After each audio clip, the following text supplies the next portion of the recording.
Footy Classified for home timber and hardware. Go where the tradies go and jump online and get involved on Twitter at Footy Classified. Thanks for your contributions tonight, or at Craig Hutchie to join the conversation. Well, you just saw our next guest. A month ago, many were questioning his future in the game, but after a stellar return to football, he's been magnificent. He joins us in the hot seat tonight. Welcome, Luke Hodge. Thanks for having me. Many did question whether you had a future after the injuries. Did you question yourself?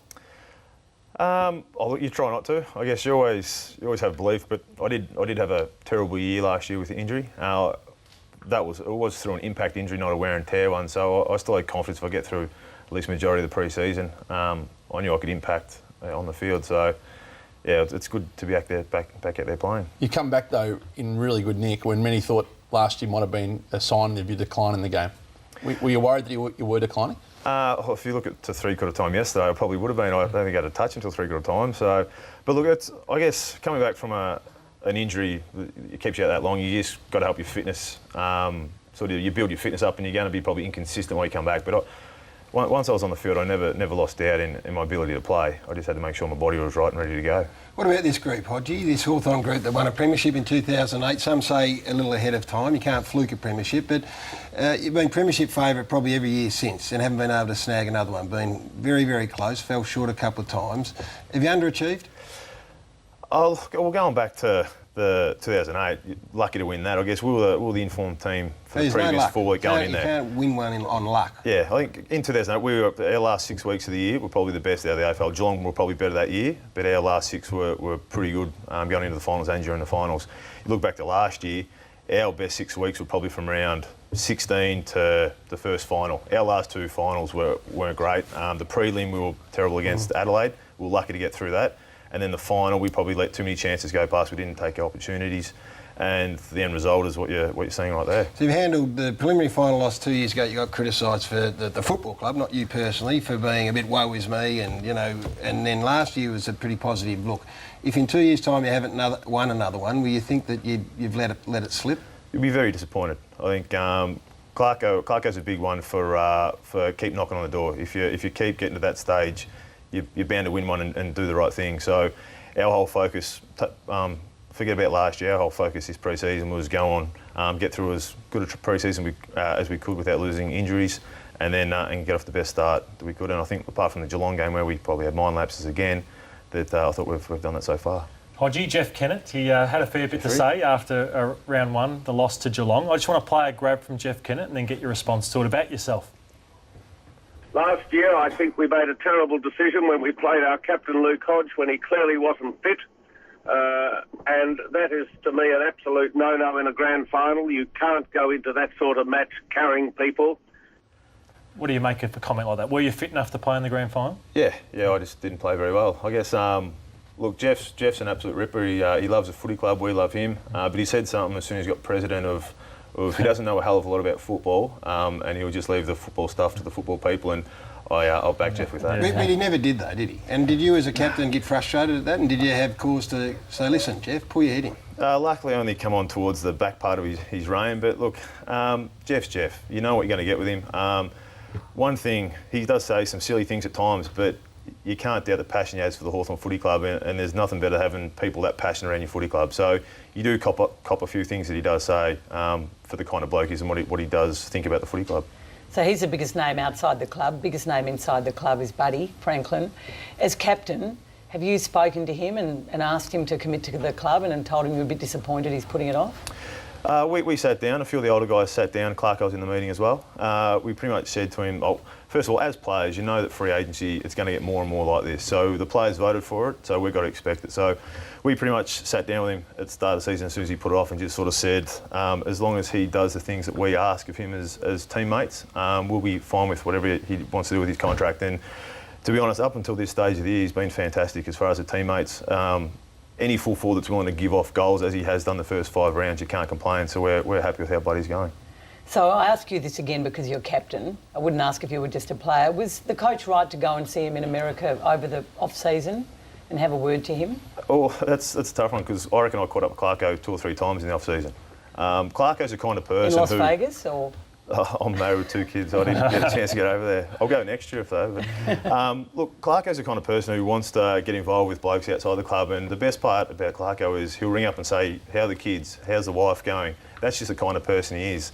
He sticks up for his players, but it's because he's mates with them. And that's I had no issue with Buddy and Clarko catching up for a drink, or because I've done it multiple times with him in the off season. Not just a drink though, was it?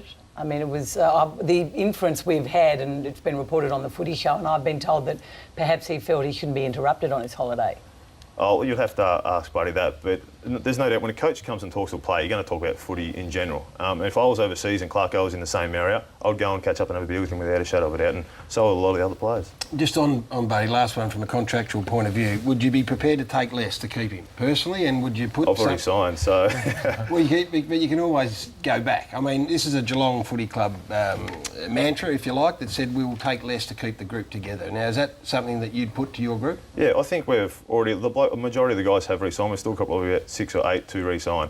And we've got enough to keep all our squad together. So we're very comfortable with how we sit, the offer we've thrown to them. And look, we've got a great group at the moment. And we believe that the next couple of years are very exciting times. So that's what we're... Last one on Buddy. Can you understand his decision not to want to talk about it? You can understand any player's decision to put off. As I said, with free agency, it's coming more and more. Players are going to put off negotiations till the end of the year. It's happening at other clubs. It's happening here, and we understand as players, considering we voted for it, that's what's going to happen. So from the time you were drafted in that famous draft with Chris Judd and Luke Ball and the endless debate that's gone on, the one thing we hear about you is that you're a footballer's footballer. There you all are. Look how it's next to you. They're trying to help you up the sand here now. You're a footballer's footballer. What does that mean? I've no idea. I guess mates mean a lot to me. So do my teammates, and you pretty much do anything for your teammates. So I guess that's what I put it down to. Do you sometimes wish you'd played in another era where there were less meetings and less pre-season? I think every player wishes there's less meetings, but I love the way the game is at the moment. Look, obviously the professionalism has stepped up a lot the last probably 5 or 6 years. I guess that was something I had to change a few years ago. So I guess I couldn't dream of playing in anything else. This is the best game in Australia, and I love playing footy the way it is now. Why can't you beat the Geelong Footy Club? And does it annoy you, a competitor, every time you come up against them, to see them beat you from impossible situations? Losing any game annoys me. I know, but they got your measure.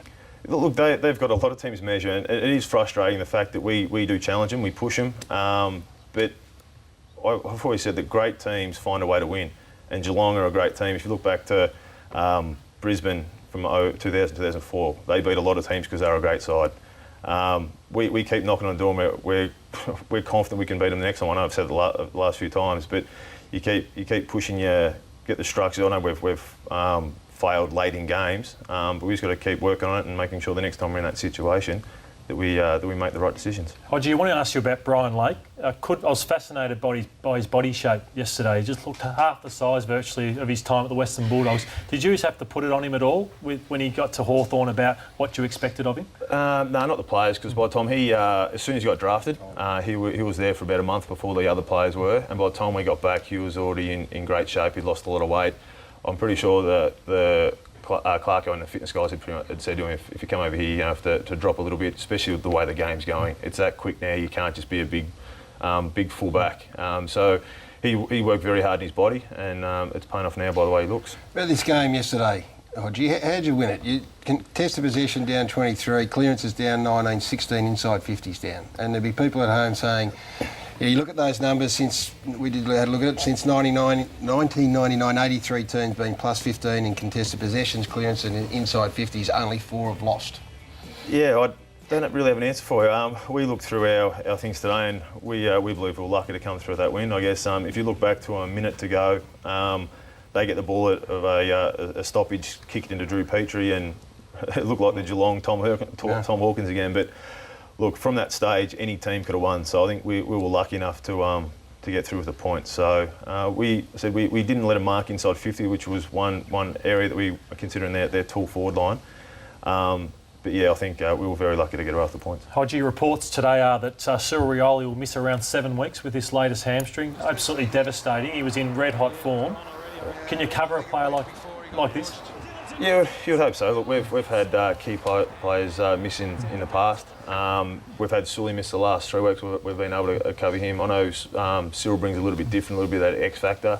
But I think a bonus there is Michael Osborne has come in the last few weeks, and Aussie's got that X factor as well.